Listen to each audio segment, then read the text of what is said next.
Cuando el dolor en el pecho comenzó a apretar como si alguien estuviera aplastando mi corazón con sus propias manos, la primera persona en la que pensé fue en mi marido.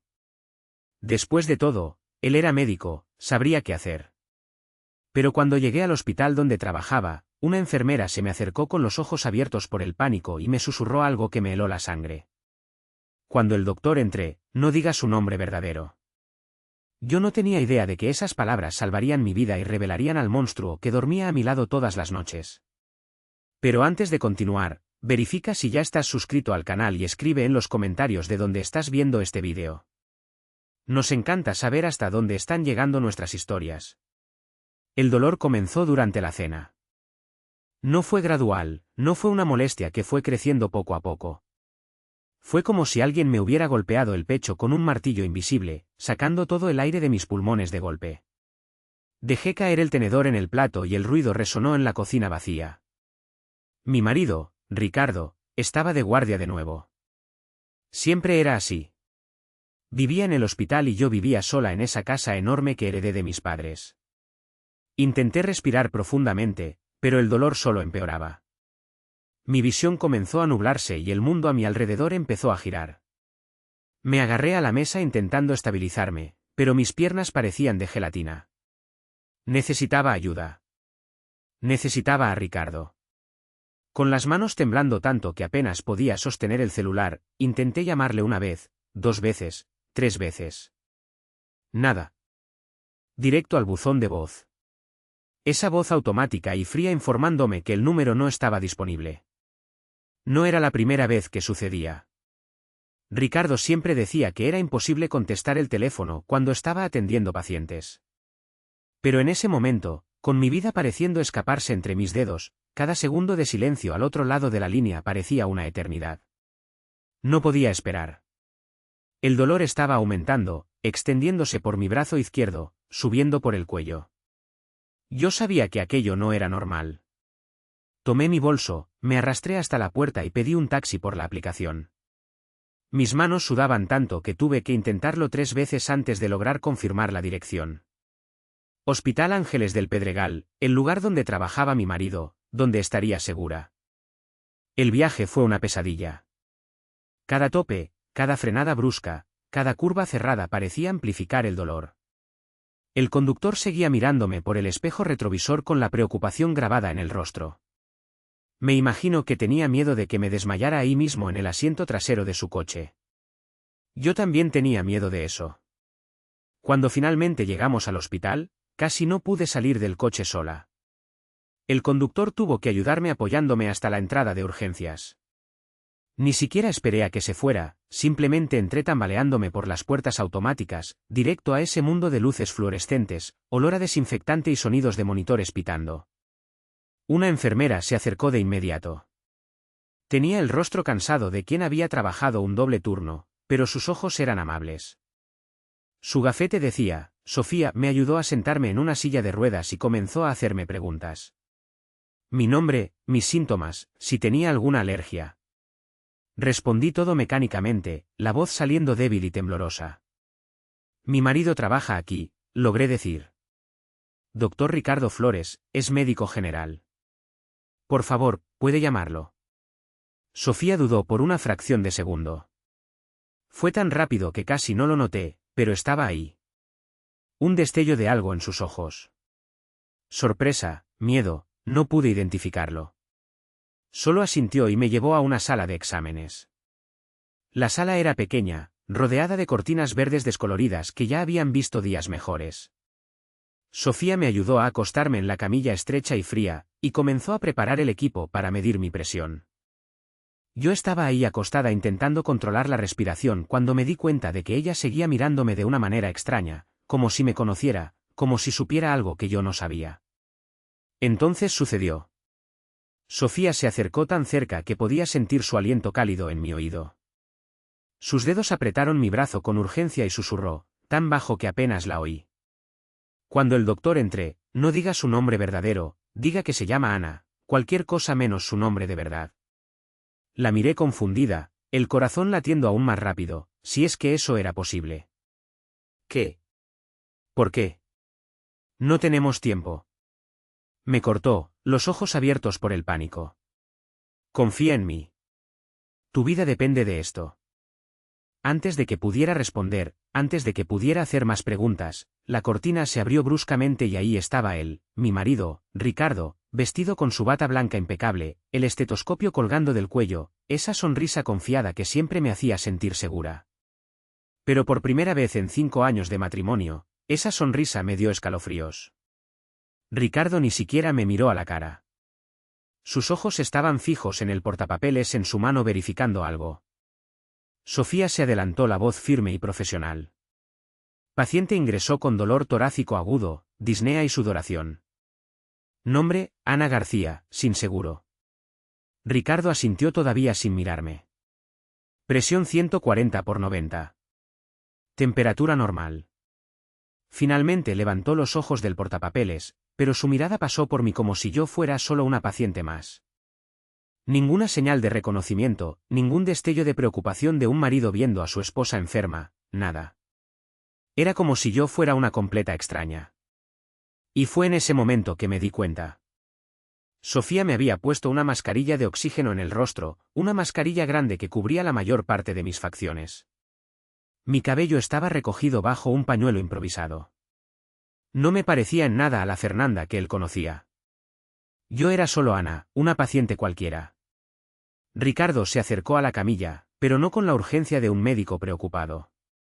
Se movió con una calma inquietante, casi perezosa. No revisó mi pulso, no me examinó, no hizo ninguna de las cosas que un médico debería hacer. En su lugar, metió la mano en el bolsillo de la bata y sacó de ahí un frasco pequeño sin etiqueta y una jeringa. Mi sangre se congeló. Eso no estaba bien. Los médicos no andaban con medicamentos en el bolsillo. Los tomaban del carrito de medicamentos, de los estantes identificados, siempre con protocolos estrictos. Pero ahí estaba mi marido preparando una inyección con un líquido que no sabía qué era, de un frasco que no tenía ninguna identificación. Antes de que pudiera hacer cualquier cosa, el celular en su bolsillo vibró. Ricardo contestó, sosteniendo el teléfono entre el hombro y la oreja mientras continuaba preparando la jeringa, y entonces habló. Y lo que dijo destruyó mi mundo. Sí, Mónica, puedes estar tranquila. El veneno actúa rápido. Parecerá un ataque al corazón natural. Nadie sospechará nada. Se rió bajo un sonido que me dio náuseas. En cuanto esa tonta muera, toda la herencia será nuestra. Mañana mismo empezamos a liquidar los bienes. Mónica, estaba hablando con Mónica, la doctora Mónica Díaz, su colega del hospital, la mujer que él siempre decía que era solo una amiga, la mujer que yo había invitado a nuestro último aniversario de bodas, que había apretado mi mano y me había llamado afortunada por tener un marido tan dedicado. Y ahí estaba él, mi marido, hablando de matarme, de envenenar a su propia esposa por dinero, la herencia de mis padres. Era eso lo que quería, los inmuebles, las acciones, las cuentas bancarias, todo lo que mis padres habían construido durante toda una vida y me habían dejado a mí. Ricardo había planeado todo. Casarse conmigo, ganarse mi confianza, esperar el momento justo. Y ese momento era ahora. Lágrimas calientes comenzaron a escurrir por mi rostro, mojando la mascarilla de oxígeno. Quería gritar, quería saltar de la camilla y correr, pero mi cuerpo estaba paralizado, no solo por el dolor físico, sino por el shock absoluto de lo que estaba descubriendo. Ricardo colgó el teléfono y se acercó al suero que Sofía había preparado. Con movimientos precisos y fríos, insertó la aguja en el tubo, inyectando ese líquido transparente que debería ser mi sentencia de muerte. Deje descansar a la paciente, le dijo a Sofía sin ninguna emoción en la voz. No permita visitas. Vuelvo en 10 minutos para constatar el deceso. Y entonces salió, simplemente salió como si acabara de recetar un analgésico común para un dolor de cabeza, como si no acabara de inyectar veneno a la esposa que juró amar y proteger. Tan pronto como la cortina se cerró tras él, Sofía se movió con una velocidad impresionante. Me arrancó el catéter del brazo, interrumpiendo el flujo del suero envenenado. Mi mano sangraba un poco, pero ella rápidamente lo detuvo con un algodón. Respira, susurró, los ojos llenos de lágrimas. Respira, Fernanda. Vas a estar bien. Cambié el veneno por un sedante ligero antes de que él entrara. Lo que inyectó no te va a matar. La miré sin poder procesar. ¿Cómo? ¿Cómo sabías?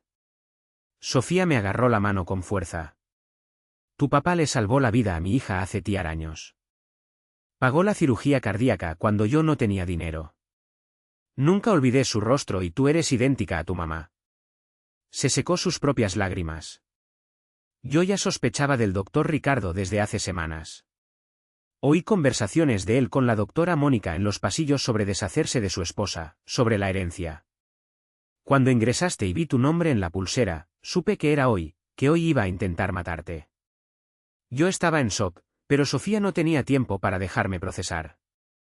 Me jaló de la camilla con urgencia, sus dedos finos, pero fuertes agarrando mi brazo. Tenemos que actuar rápido, susurró mirando nerviosamente hacia la cortina. Ricardo volverá en 10 minutos esperando encontrarte muerta. Necesitamos hacer que crea que lo logró. ¿Cómo? Logré preguntar, la voz saliendo temblorosa y amortiguada por la mascarilla que todavía cubría mi rostro. Sofía respiró profundamente, como si estuviera a punto de contarme algo terrible. Y lo estaba. Hay una paciente en la habitación de al lado. Una mujer sin identificación, indigente. Falleció hace unos 15 minutos por complicaciones de una enfermedad crónica. Su edad es parecida a la tuya y el cuerpo todavía está caliente. Tardé unos segundos en entender lo que estaba sugiriendo. Cuando lo entendí, sentí que se me revolvía el estómago. ¿Quieres intercambiar nuestra identidad? Es la única forma, dijo Sofía firme.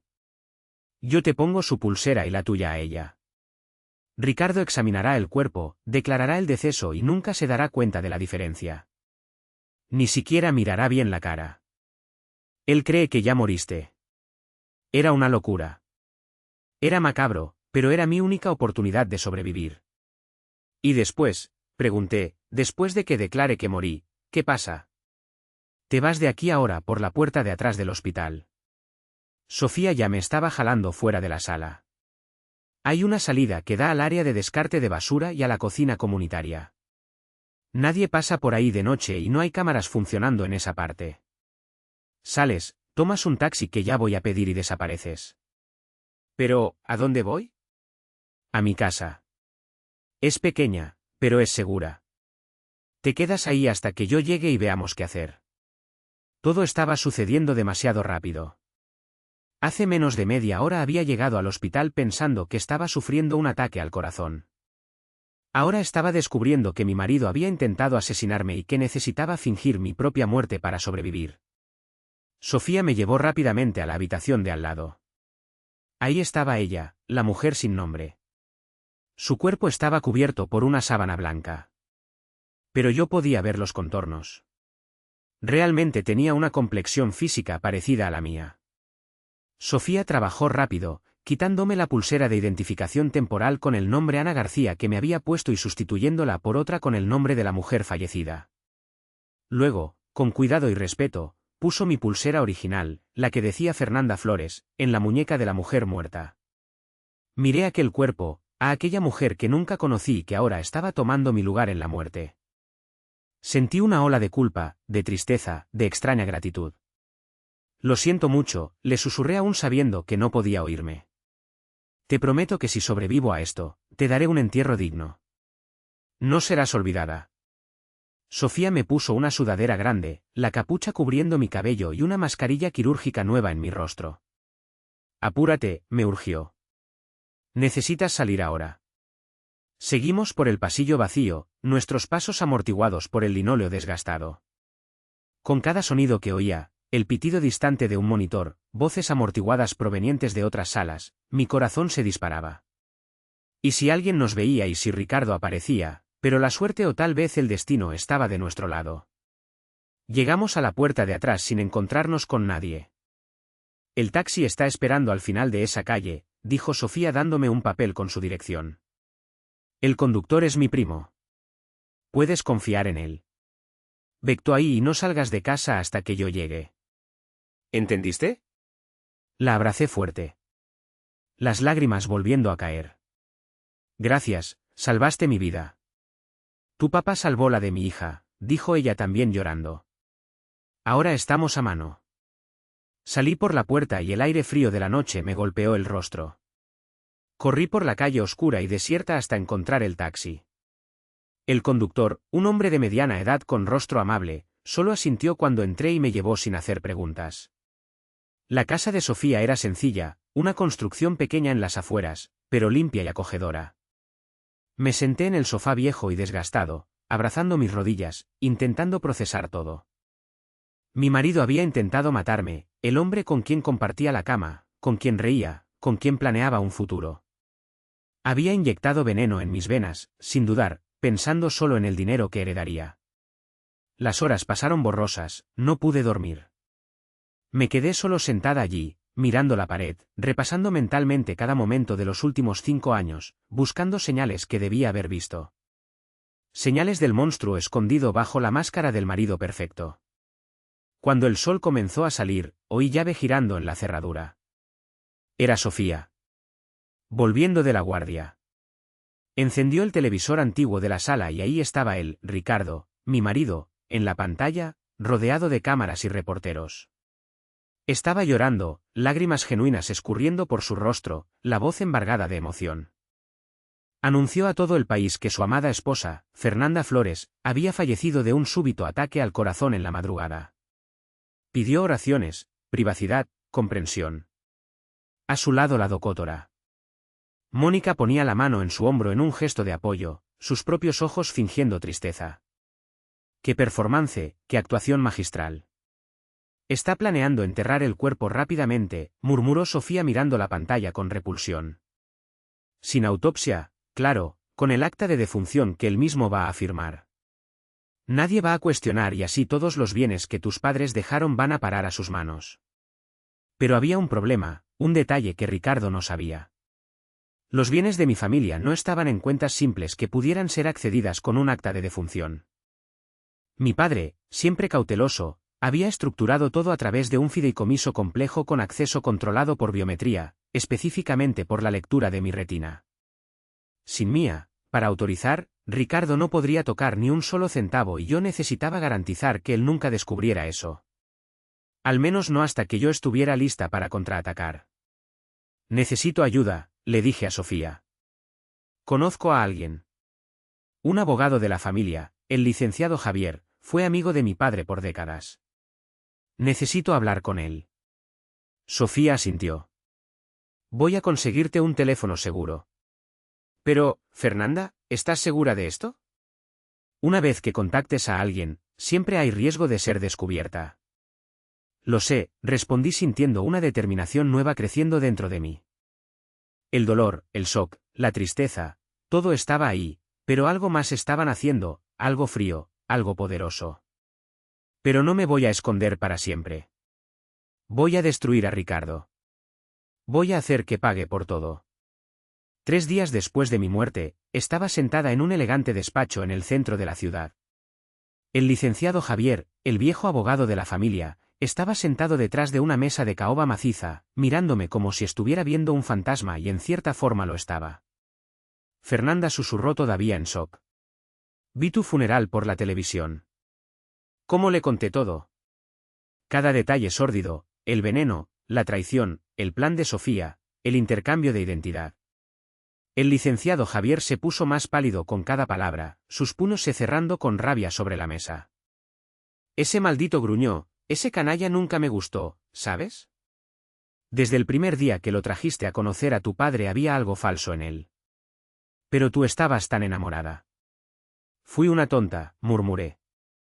No eras una mujer enamorada y él era un sociópata convincente. El licenciado Javier abrió su laptop, pero cometió un error fatal. No sabía sobre la estructura del fideicomiso. Y todavía no lo sabe, ¿no? Pero lo descubrirá pronto. Ya intentó acceder a tus cuentas 2 veces y fue bloqueado. Me imagino que pronto se pondrá en contacto conmigo intentando descubrir cómo liberar los fondos. Un plan estaba comenzando a formarse en mi mente. Un plan arriesgado, pero potencialmente perfecto. Licenciado Javier, necesito que me ayude con algo, algo grande. Se inclinó hacia adelante, los ojos brillando con interés. Lo escucho. Necesito una nueva identidad, documentos, historial, todo. Y necesito acceso a los fondos. ¿Para qué? Para hacer que Ricardo crea que hay otra heredera. Alguien que él puede manipular como me manipuló a mí. Y cuando muerda el anzuelo, sonreí fríamente. Voy a destruirlo. El licenciado Javier se quedó en silencio por un momento, procesando.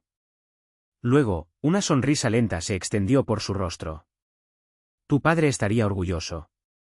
Siempre decía que tenías el mismo fuego que tu madre tenía. Trabajamos por horas montando la identidad perfecta. Yo sería Isabel Torres. Una empresaria exitosa de Monterrey que había hecho fortuna en el mercado financiero, sofisticada, poderosa, rica, exactamente el tipo de mujer que alguien como Ricardo adoraría seducir. Pero hay otra cosa, dijo el licenciado Javier. ¿Serio? Para que esto funcione, necesitas cambiar completamente no solo el nombre, sino la apariencia, la forma de hablar, todo. Ricardo no puede reconocerte de ninguna manera. Tenía razón. En los días siguientes pasé por una transformación completa. Corté mi cabello largo que Ricardo siempre decía amar en un corte corto y moderno. Cambié el color de castaño claro a un rubio platinado atrevido. Aprendí a hacerme un maquillaje completamente diferente al que solía usar. Más dramático, más audaz, con delineador marcado y labial rojo fuerte. Hasta mi postura cambió. Fernanda era dulce, sumisa, gentil. Isabel era confiada, autoritaria, intimidante. Practiqué por horas frente al espejo, cambiando mi voz, haciéndola más grave y controlada. Estudié etiqueta empresarial. Aprendí a hablar con autoridad, a dominar una sala solo con mi presencia. 2 meses después estaba irreconocible. Hasta Sofía tardó unos segundos en reconocerme cuando aparecí en la puerta de su casa vistiendo un traje de diseñador y tacones altos. Dios mío, susurró, te ves poderosa porque lo soy, respondí. Y por primera vez en meses sentí que eso era verdad. El licenciado Javier había hecho su parte. A través de una red compleja de empresas fantasma e inversiones estratégicas, había creado un historial completo para Isabel Torres. Y más importante, había esparcido rumores sutiles en el círculo médico sobre una inversionista rica que estaba interesada en adquirir hospitales con problemas financieros. Hospitales como el Hospital Ángeles del Pedregal, el lugar donde trabajaba mi marido. El hospital estaba pasando por una crisis. Casos de negligencia médica estaban saliendo a la luz, pacientes estaban demandando y los inversionistas estaban saltando del barco. En 6 meses el lugar estaría en bancarrota a menos que alguien con suficiente dinero apareciera para salvarlo. Alguien como Isabel Torres. La reunión fue programada para un martes por la tarde. Entré a la sala de conferencias del hospital como si fuera dueña del lugar, porque pronto lo sería. Los miembros del consejo me miraron con una mezcla de esperanza desesperada y admiración. Yo era la solución para sus problemas. Y entonces entró él, Ricardo, mi marido, el hombre que había intentado matarme, estaba diferente, más flaco, con ojeras profundas. Los últimos meses no habían sido amables con él, probablemente porque había descubierto que no podía acceder a mi herencia, que toda aquella riqueza por la que me había asesinado estaba bloqueada e inaccesible. Ricardo me saludó con su sonrisa más encantadora, extendiendo la mano. Doctora Isabel, es un placer conocerla. He oído cosas maravillosas sobre su trabajo. Apreté su mano firmemente, mirando directamente a sus ojos. Ninguna señal de reconocimiento para él.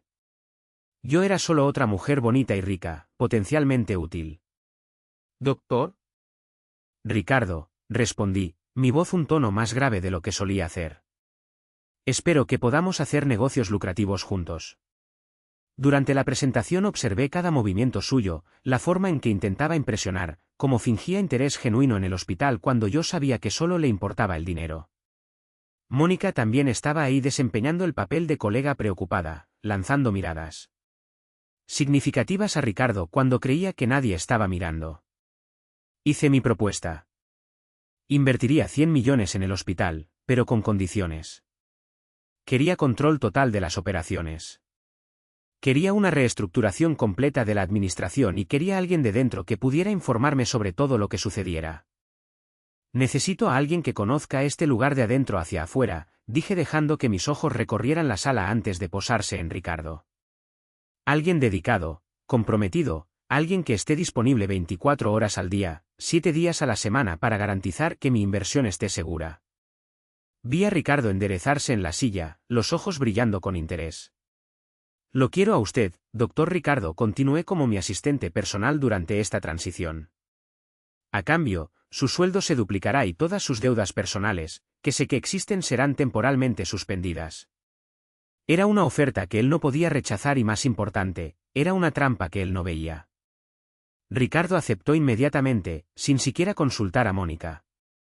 Vi la expresión de ella cambiar. Un destello de celos, de inseguridad.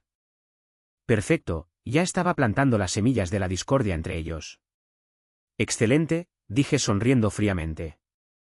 Entonces comenzamos mañana y doctor Ricardo, no me decepcione.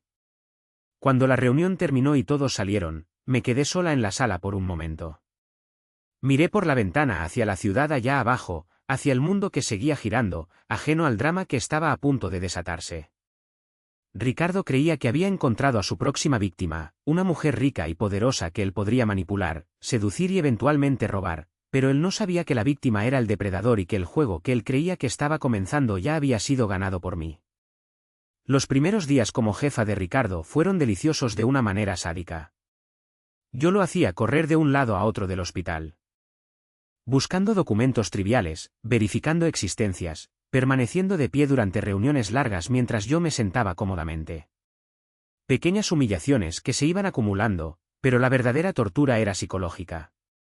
Instalé cámaras ocultas en su oficina, en el vestuario, incluso en su coche. Con la ayuda de Sofía y de un técnico de confianza del licenciado Javier, transformé la vida de Ricardo en un reality show particular y lo que vio aún más munición. Ricardo y Mónica discutían constantemente. El dinero que esperaban nunca había llegado y la tensión estaba destruyendo su relación. Él la culpaba por haberlo convencido de matar a su esposa. Ella lo culpaba por no haber planeado mejor. Era hermoso de ver, pero yo necesitaba más. Necesitaba la confesión completa en vídeo de ambos. Necesitaba algo que fuera tan innegable que ningún abogado, por más caro que fuera, pudiera refutar. Fue entonces cuando comencé la fase 2 del plan. Doctor Ricardo, lo llamé a mi oficina una tarde. Necesitamos hablar sobre algo personal. Vi el interés encenderse en sus ojos. Claro, creía que yo estaba cayendo en sus encantos. Estoy buscando a alguien, dije ajustándome los lentes de diseñador. Una mujer.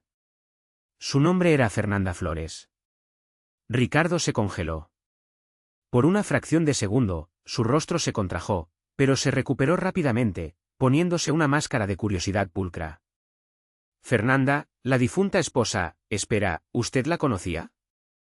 De cierta forma me acerqué a él caminando lentamente alrededor de su casa, como un depredador circulando a su presa. Verá, yo estaba haciendo algunas inversiones con su familia y recientemente descubrí algo interesante. ¿Qué? Su voz salió un poco tensa. Fernanda tenía una hermana gemela.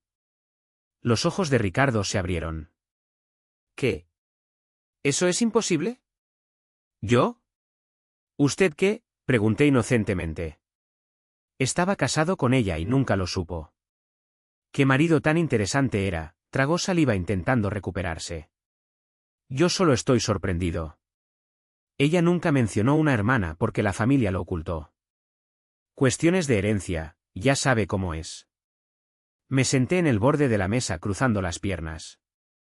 La hermana gemela de Fernanda, Regina, está volviendo a la ciudad y tiene la otra mitad de la llave para acceder a la fortuna familiar. Vi la avaricia encenderse en sus ojos. Era casi palpable. ¿Vera? Continué. El fideicomiso familiar exigía acceso biométrico de ambas hijas. Fernanda tenía una mitad y su hermana gemela la otra. Ahora que Fernanda está muerta, hice una pausa observándolo retorcerse. La hermana puede reclamar todo. Miles de millones, doctor Ricardo. Estamos hablando de miles de millones. ¿Y por qué me está contando esto?, preguntó intentando sonar casual, pero fallando miserablemente, porque la hermana gemela es ingenua, frágil, exactamente como lo era Fernanda, fácil de influenciar. Sonreí y pensé que tal vez usted, con su experiencia en ganarse la confianza de las mujeres de la familia Flores, podría ayudarme. Era un anzuelo tan obvio, tan transparente, pero la avaricia vuelve estúpida a la gente. Y Ricardo mordió. ¿Cuándo llega?, preguntó los ojos brillantes. En 2 semanas se hospedará en el Hotel Presidente Intercontinental, habitación 805. Pensé que le gustaría saber. Ricardo apenas pudo ocultar su entusiasmo. Tan pronto como salió de mi oficina, probablemente ya estaba planeando cómo seducir a la hermana gemela imaginaria. Pero había un problema con su plan.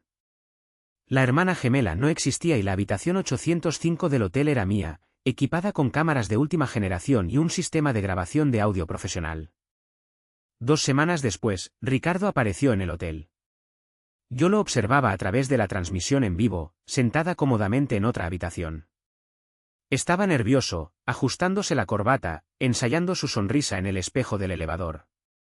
Llamó a la puerta de la habitación 805 y cuando la puerta se abrió, a quien vio fue exactamente a quien esperaba.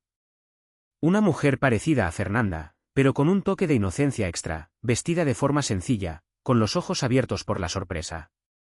Era una actriz que el licenciado Javier había contratado, una profesional y era perfecta. Doctor Ricardo dijo con voz tímida. La doctora Isabel dijo que usted podría ayudarme con algunos asuntos relacionados con la herencia de mi hermana. Ricardo entró en la habitación encendiendo todo su encanto. Yo observé asqueada mientras él usaba las mismas tácticas que probablemente había usado conmigo. Los cumplidos, la atención fingida, la falsa preocupación. Pero la actriz estaba preparada.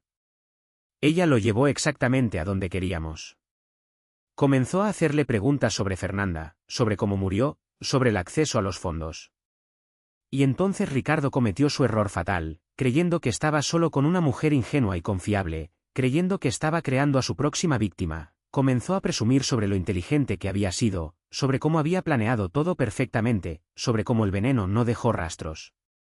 Tu hermana era demasiado dulce para este mundo, dijo con una falsedad que me dio náuseas.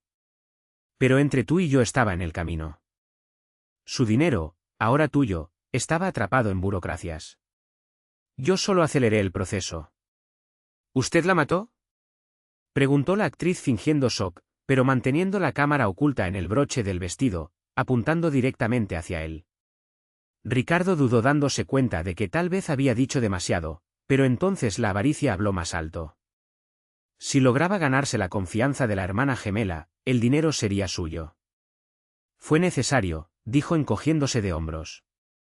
Y fue limpio, veneno que simula ataque al corazón. Mónica lo consiguió para mí. Nadie sospechó nada. ¿Listo? Confesión completa en vídeo de alta definición con audio cristalino. Pero yo no estaba satisfecha. Quería más. Quería a Mónica también.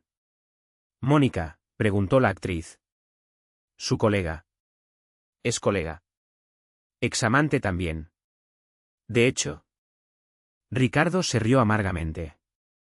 Creíamos que sería fácil matar a Fernanda, tomar el dinero, vivir felices para siempre. Pero la tonta había estructurado todo de una forma tan complicada que ni siquiera pudimos acceder a un centavo. Meses de planeación, un asesinato perfecto y todo para nada.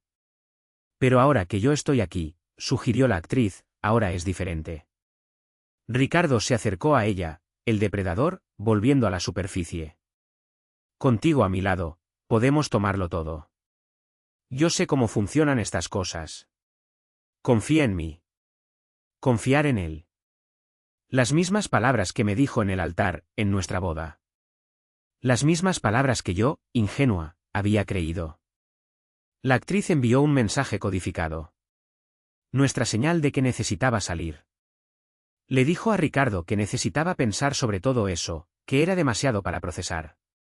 Él estuvo de acuerdo, pero no sin antes intentar programar otra cita. Cuando ella salió de la habitación y me encontró en el pasillo, yo estaba temblando, no de miedo, sino de rabia, pura y simple rabia. ¿Lo grabaste todo?, pregunté. Ella mostró el broche. Cada palabra, cada expresión es prueba suficiente para condena. Pero había una parte más del plan, la parte más deliciosa. Es hora de que Mónica sepa, dije con una sonrisa fría. que su examante está intentando reemplazarla. Enviar el vídeo de la confesión de Ricardo a Mónica fue sorprendentemente fácil. El licenciado Javier creó un perfil anónimo y le envió el archivo con un mensaje simple. Pensé que deberías saber con quién te estás metiendo.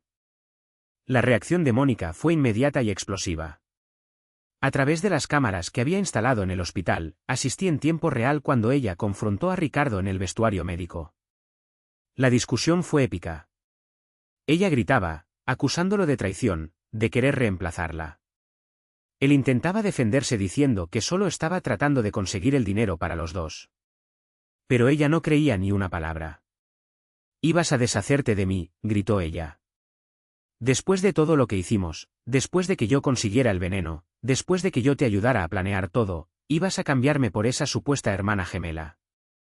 «No es así», gritó Ricardo de vuelta. Estaba intentando ganarme su confianza para nosotros, para los dos, pero el daño estaba hecho. La confianza entre ellos, ya frágil, se había hecho añicos completamente. Y las personas desesperadas y desconfiadas cometen errores, grandes errores. Fue exactamente lo que sucedió 3 días después. Mónica, cegada por los celos y la paranoia, decidió que si ella no podía tener a Ricardo, nadie podría. Y más importante, si había alguna posibilidad de que ella tomara el dinero, necesitaba eliminar a la competencia. Necesitaba eliminar a Isabel Torres. Consiguió una copia de la llave de mi apartamento, o al menos ella creía que la había conseguido. En realidad, el licenciado Javier había dejado caer la llave accidentalmente cerca de ella, sabiendo que la tomaría. Todo era parte del plan. En la noche programada, Mónica invadió mi apartamento. Yo no estaba ahí. Claro. Estaba en el despacho del licenciado Javier viendo todo a través de las cámaras de seguridad que habíamos instalado. Mónica entró en el cuarto donde había una forma bajo las cobijas, almohadas arregladas para parecer un cuerpo humano. Ella no dudó. Con un bisturí robado del hospital, atacó aquella forma repetidamente, rasgando las cobijas, perforando las almohadas. Y entonces las luces se encendieron. No eran las luces normales del apartamento, era un proyector que comenzó a exhibir en la pared blanca. Un vídeo, el vídeo de la cámara de seguridad interna del hospital, mostrándola a ella y a Ricardo, riendo mientras planeaban mi asesinato, discutiendo dosis de veneno, hablando sobre cómo dividirían mi herencia. Mónica se quedó paralizada, el bisturí cayendo de sus manos. Buscando a alguien. Mi voz resonó por los altavoces. «Bienvenida al infierno, doctora Mónica». Ella giró frenéticamente buscando el origen de la voz, pero estaba sola en el apartamento. Entonces, la puerta del baño se abrió y yo salí, pero no como Isabel. Me había quitado la peluca rubia, limpiado el maquillaje pesado. Había vuelto a ser Fernanda, mi verdadera apariencia. Solo un poco más vieja, un poco más dura, pero inconfundiblemente yo. Mónica se puso blanca como un fantasma, literalmente. Sus piernas flaquearon y cayó de rodillas. Esto es imposible». ¿Tartamudeó? «Estás muerta». Vi a Ricardo. Él inyectó sedante. «¿Corregí?» «Porque una enfermera inteligente cambió tu veneno antes de que él entrara en la sala». Sorpresa. Vi el momento exacto en que su cerebro procesó la verdad, que todo ese tiempo, toda esa planeación, toda esa confianza de que habían cometido el crimen perfecto había sido en vano. Peor que en vano, había sido una trampa. Pero Isabel comenzó, soy yo. Siempre fui yo. La empresaria rica que su amante Ricardo estaba intentando seducir. Su víctima de asesinato, volviendo para atormentarlos. Mónica comenzó a llorar. La realidad de lo que había hecho, tanto el intento de asesinato como su ataque reciente, golpeándola con toda su fuerza. Intentó arrastrarse hacia la puerta, pero yo ya había puesto seguro. No, dije con calma. No te vas.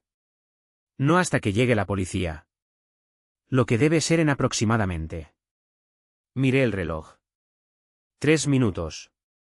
El licenciado Javier los llamó tan pronto como invadiste el apartamento y van a encontrar un banquete de evidencia, el bisturí en tus manos, el vídeo de la cámara de seguridad mostrándote atacando lo que creías que era mi cuerpo y claro, las grabaciones de tus conversaciones con Ricardo planeando mi asesinato. Por favor, suplicó. Por favor, Fernanda. Yo lo siento mucho. Todo fue culpa de Ricardo. Él me convenció. Él no corté. No le eches la culpa a él. Eres tan culpable como él. Tú conseguiste el veneno. Tú planeaste conmigo. Te reíste cuando pensaste que yo estaba muerta. Y acabas de intentar matarme de nuevo, incluso sin saber que era yo. El sonido de sirenas acercándose llenó el aire. Mónica se cubrió el rostro con las manos, sollozando incontrolablemente. Cuando la policía irrumpió en el apartamento, encontraron exactamente lo que yo había prometido. Mónica fue arrestada de inmediato, esposada mientras seguía llorando y gritando que era inocente, que había sido manipulada. Pero las evidencias no mentían. La detención de Mónica fue titular en todos los periódicos. Médica arrestada por intento de homicidio, gritaban las portadas, pero lo mejor todavía estaba por venir, porque Ricardo todavía no sabía nada. Él se enteró de la detención de Mónica por la televisión al día siguiente. Yo estaba en mi oficina cuando él entró, frenético, el rostro pálido. Doctora Isabel, vio Mónica fue arrestada. Ella intentó matar a alguien. Sí, lo vi. Respondí con calma, continuando con la revisión de los papeles en mi mesa. Muy trágico. No entiendo por qué haría eso. ¿A quién intentó matar? Levanté mis ojos lentamente para encararlo. A mí, Ricardo parpadeó confundido. ¿Qué? Invadió mi apartamento con un bisturí pretendiendo asesinarme. Algo sobre celos y dinero por lo que la policía descubrió. Me incliné hacia adelante. Parece que ella tenía un flechazo por usted, doctor Ricardo, y no le gustó la idea de que usted sedujera a otras mujeres. Vi el pánico creciendo en sus ojos. Estaba comenzando a conectar los puntos, dándose cuenta de que el cerco se estaba cerrando. Yo no sabía. Tartamudeó. Está loca, completamente loca. Apenas la conocía. Éramos solo colegas. Mentiroso. La palabra salió como un latigazo. Ricardo se congeló. ¿Cree que no lo sé? Continué. Mi voz volviéndose cada vez más fría. ¿Cree que no descubrí todo? El amorío, el plan, el veneno. No sé de qué me está hablando Fernanda Flores. Dejé que el nombre flotara en el aire entre nosotros. Su esposa, la mujer que usted asesinó por dinero. Ricardo se puso blanco. ¿Cómo usted? ¿Quién le dijo? Nadie tuvo que decirme. Me levanté caminando lentamente alrededor de la mesa en dirección a él. Porque yo soy Fernanda. Vi el momento exacto en que él entendió. El shock, el horror, la incredulidad, todo pasando por su rostro en rápida sucesión. Sus piernas se dieron y cayó en la silla detrás de él. Esto es imposible, susurró. Estás muerta. Yo vi el cuerpo. No era mi cuerpo, dije, simplemente era el de una mujer que realmente murió esa noche. Una mujer a quien di un entierro digno después, cumpliendo la promesa que le hice. Pero usted nunca verificó bien, ¿verdad? Tan confiado en su plan perfecto, tan ansioso por poner sus manos en el dinero, que ni siquiera miró bien la cara. Ricardo comenzó a hiperventilar. Pero Isabel nunca existió. Era solo yo, todo el tiempo, observándolo, manipulándolo, haciendo que se enterrara cada vez más hondo. Me quité mis lentes de diseñador, limpié el maquillaje pesado con un pañuelo, quité la peluca rubia. ¿Me reconoce ahora? Él me miró fijamente y yo vi el reconocimiento final suceder. Su esposa, la mujer que había jurado amar, la mujer que él había intentado matar. ¿Por qué? Logró preguntar la voz quebrándose. ¿Por qué hacer todo esto? Podrías haber ido directo a la policía y dejarlo escapar con una sentencia leve, alegando que fue crimen pasional, que Mónica lo manipuló, que usted estaba arrepentido. Me reí fríamente. No, yo quería que sintiera cada momento de lo que yo sentí. La traición, el miedo, la humillación. Quería que usted supiera lo que es ser usado, manipulado, desechado. Fernanda, por favor. No me llame así. Mi voz era hielo puro. Usted perdió el derecho de decir mi nombre cuando inyectó veneno en mis venas. La puerta de la oficina se abrió. El licenciado Javier entró seguido por 2 policías. Doctor Ricardo Flores, dijo uno de los policías, queda usted arrestado por el intento de homicidio de Fernanda Flores, por falsificación de acta de defunción, por fraude y por abuso de autoridad médica. Ricardo intentó correr, pero no había a dónde ir. Los policías lo esposaron rápidamente, leyendo sus derechos mientras él gritaba que era inocente, que todo era un malentendido. Pero entonces el licenciado Javier puso una tablet frente a él. Tal vez esto ayude a refrescar su memoria. Era el vídeo de él, confesando todo a la actriz, que él creía que era mi hermana gemela. Su voz clara como el cristal, admitiendo el asesinato, hablando sobre el veneno, sobre el plan con Mónica. Todo el color drenó del rostro de Ricardo. Ustedes me tendieron una trampa. Le dimos cuerda, corregí, y usted se ahorcó solo. Mientras los policías se lo llevaban, Ricardo giró la cabeza una última vez, mirándome con una mezcla de odio y desesperación. Se va a arrepentir de esto. Voy a probar mi inocencia. Va a pasar los próximos 22 años en la cárcel. Interrumpí. Si tiene suerte, porque intento de homicidio de cónyuge, premeditado, con uso de sustancias tóxicas. Al juez le encantará este caso. Y fue arrastrado hacia afuera, sus gritos de protesta resonando por los pasillos. Me quedé sola en la oficina, las manos temblando ligeramente, no de miedo, no de tristeza, sino de puro alivio. Finalmente había terminado. El licenciado Javier puso la mano en mi hombro. Tu padre estaría orgulloso. Lo sé, susurré sintiendo lágrimas finalmente brotar. Pero no eran lágrimas de dolor, eran de liberación. El juicio fue rápido con todas las evidencias que habíamos reunido, los vídeos, las grabaciones de audio, los registros bancarios mostrando las transacciones sospechosas, el testimonio de Sofía sobre el cambio del veneno. Ricardo y Mónica no tenían defensa. Sus abogados intentaron de todo. Alegaron que los vídeos eran fabricados, que yo los había manipulado, que todo era una trampa elaborada. Pero la pericia técnica probó que cada grabación era auténtica, cada palabra, cada confesión era real. Me senté en la primera fila del tribunal todos los días, observando a Ricardo retorcerse en el banquillo de los acusados. Evitaba mi mirada, incapaz de encarar a la mujer que había intentado asesinar y que ahora lo estaba destruyendo. Mónica estaba en un estado aún peor.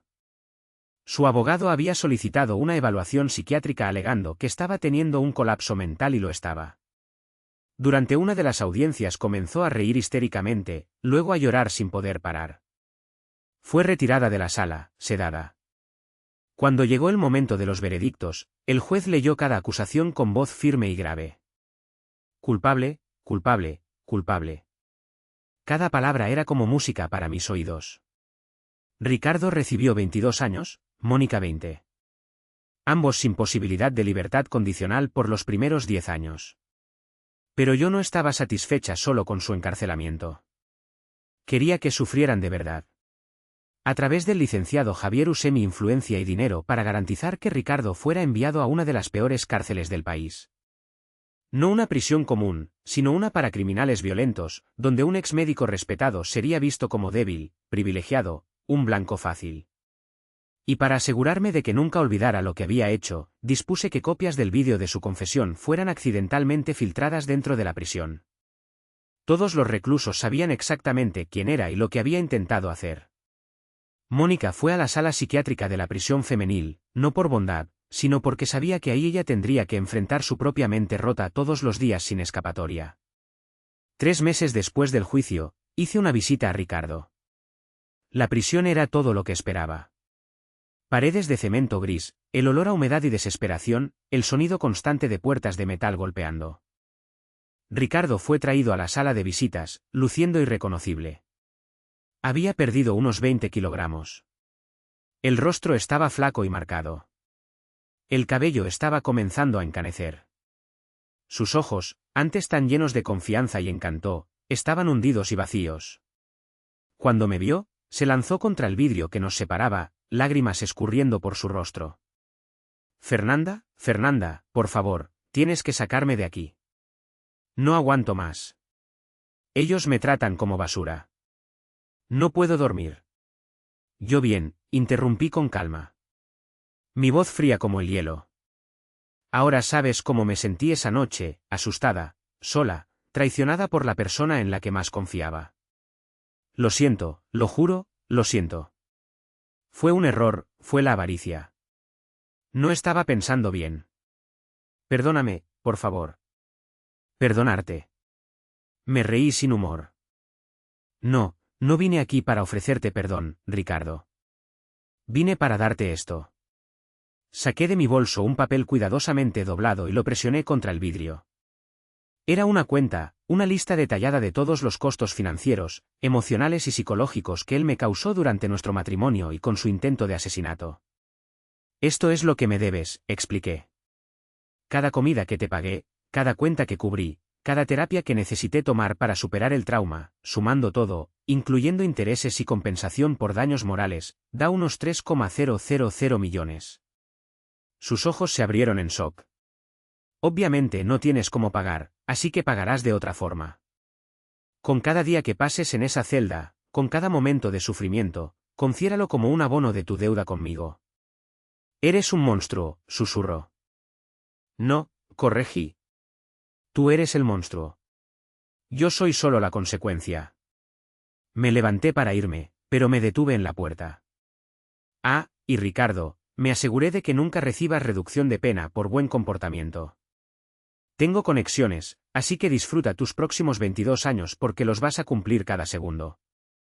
Salí de la prisión sin mirar atrás, dejando sus gritos desesperados atrás. 5 años han pasado desde aquella noche terrible en el hospital. 5 años desde que mi vida fue puesta de cabeza y fui forzada a renacer de las cenizas de la traición. El Hospital Ángeles del Pedregal ya no existe, o mejor dicho existe, pero ahora se llama Hospital Fernanda Flores, un centro médico de punta dedicado a tratamientos accesibles e investigación de calidad. Uso la fortuna que mis padres me dejaron para hacer la diferencia, para garantizar que otras personas no sufran negligencia médica como la que casi me mata. Sofía es la directora de operaciones, mi mano derecha en todo. Le dimos becas a su hija, que ahora se está graduando en medicina. Quiere ser cardióloga para ayudar a otros como ella fue ayudada. En cuanto a la mujer sin hogar que salvó mi vida al tomar mi lugar en la muerte, cumplí mi promesa. Le di un entierro digno con flores, música y una lápida bonita en el cementerio municipal. Su nombre, que descubrí después a través de investigación, era Rosa. Y cada año en el aniversario de aquella noche visito su tumba y doy las gracias. Ricardo sigue en la cárcel. Oí por el licenciado Javier, que desarrolló problemas psiquiátricos severos, alucinaciones constantes, paranoia extrema. Pasa la mayor parte del tiempo en aislamiento, murmurando solo sobre venganzas e injusticias. Algunos dicen que enloqueció de verdad. Yo digo que finalmente está enfrentando la verdad de lo que hizo. Mónica está en una situación similar. La última noticia que tuve es que está completamente catatónica, sentada en silencio todo el día con la mirada vacía. A veces los guardias dicen, comienza a reír de la nada o a llorar sin parar.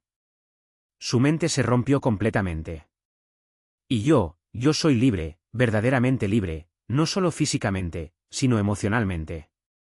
La Fernanda, ingenua y demasiado confiada que solía ser, murió en esa sala de urgencias.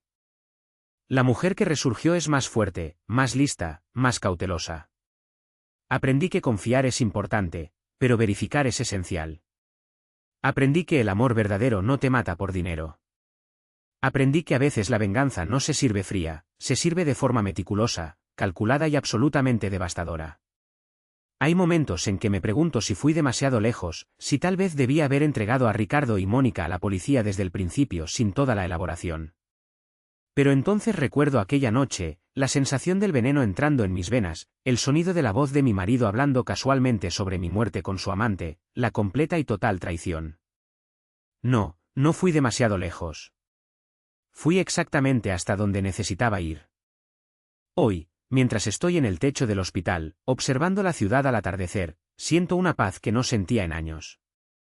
El helicóptero que me lleva a reuniones de negocios está en el helipuerto, las hélices girando suavemente. Mi celular suena. Es un mensaje de un grupo de emprendedoras que creé, mujeres que también superaron traiciones y ahora construyen imperios propios. Sonrío respondiendo el mensaje y subo al helicóptero. Allá abajo, en algún lugar oscuro de la ciudad, 2 médicos se pudren en sus celdas, pagando por los pecados que cometieron. Pero yo ya no pienso en ellos todos los días. No merecen ese espacio en mi mente porque descubrí algo importante. La mejor venganza no es destruir a tus enemigos de golpe, es construir una vida tan buena, tan exitosa, tan llena de propósito y alegría, que ellos mueran lentamente de envidia, arrepentimiento y de la conciencia de lo que perdieron. Mientras el helicóptero despega cortando el cielo nocturno, miro una última vez a la ciudad. En algún lugar allá abajo hay otras mujeres pasando por lo que yo pasé, siendo traicionadas, manipuladas, desechadas. Para ellas les dejo este mensaje. No sean víctimas, sean vengadoras, no lloren, planeen, no se sometan, renazcan. Porque a veces fingir tu propia muerte no es el final de tu historia, es solo el comienzo.